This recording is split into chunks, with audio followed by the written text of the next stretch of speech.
When I was a kid, I was a child prodigy violin player. I started at 3 and I became the youngest ever to perform at Carnegie Hall at the age of 6.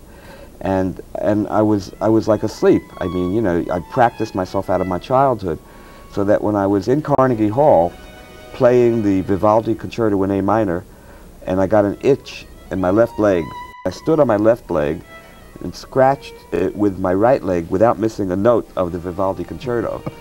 And the audience laughed, and that's what I woke up to. I mean, my eyes were closed and I woke up to the sound of laughter. Krassner soon changed from a violinist who made people laugh to a comedian who carried a violin as a prop. Lenny Bruce became his mentor, however, and convinced him to drop the violin.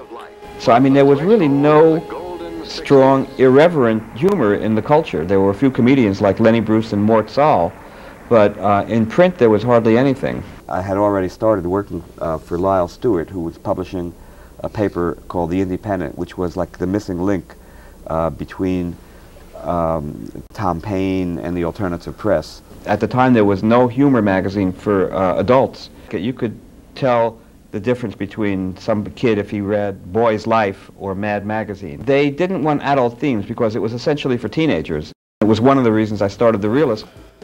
In 1958, Krassner self-launched the Realist, which quickly became the first counterculture publication in America. Meanwhile, Lenny Bruce was making his name as the first counterculture comedian. It was only a matter of time before the persecution of Lenny Bruce became a major story. On the coast who's got like a nutty sense of humor, you know. His name is Paul Coates, and he found out, like there were kids that 8 and 9 years old that was sniffing airplane glue. Though he did get arrested for, ostensibly for obscenity, he knew, and the arresting officers knew, and the prosecutors knew, that it was really because he was using political and religious figures as satirical targets. Catholicism is like Howard Johnson. And what they have are these franchises. After Lenny's death, Krassner began attacking sacred cows with a vengeance. He broke obscenity laws by circulating a poster designed to lure the establishment into supporting his own publicity stunt to illustrate the idiocy of America's obscenity laws.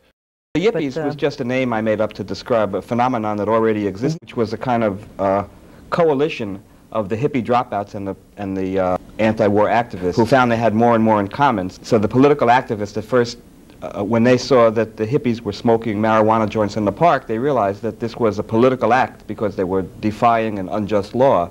The Chicago 8 were indicted for going to Chicago in 1968 for the Democratic Convention to protest the Vietnam War. Well, everybody had their own agenda. Some people wanted to fight in the streets and others wanted to go there and just demonstrate an alternative lifestyle. They were accused of crossing state lines to foment riot, and that's when the slogan came that the whole world was watching. And as long as I'm mayor of this town, there'll be law and order in Chicago. Mr. Chairman, most delegates to this convention do not know that thousands of young people are being beaten in the streets of Chicago. Wisconsin is not recognized for that purpose.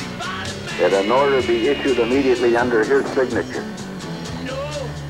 to shoot to kill any arsonist or anyone with a Molotov cocktail in their hand in Chicago. In 1972, Krassner published an expose written by Mae Brussell that linked the Watergate break-in with the Kennedy assassination, revealing that the major perpetrators were the same in both events.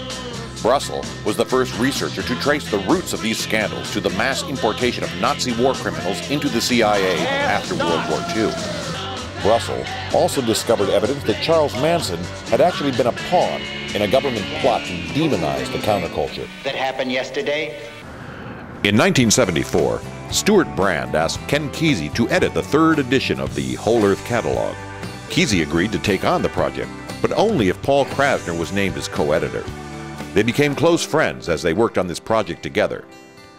Over the past 2 decades, Paul Krassner has been a regular contributor to High Times magazine, featuring a monthly column entitled Brain Damage Control. Krassner's column runs the gamut, satirizing the war on drugs, puncturing the myths of the establishment, while keeping up a relentless attack on the pharmaceutical industry. I've been clean and sober, I'd say for about 7 minutes now. I want to thank my wife Nancy, who has never once told me that I was smoking too much pot. This cup will be great for keeping my stash in. This plaque will be great to roll the joints on. And this big, gigantic bud with a goiter.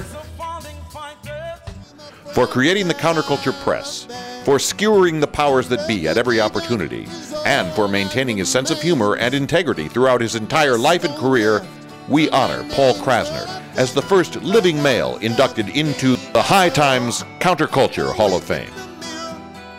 On the wall, and a toast, toast, toast to those who sing that freedom.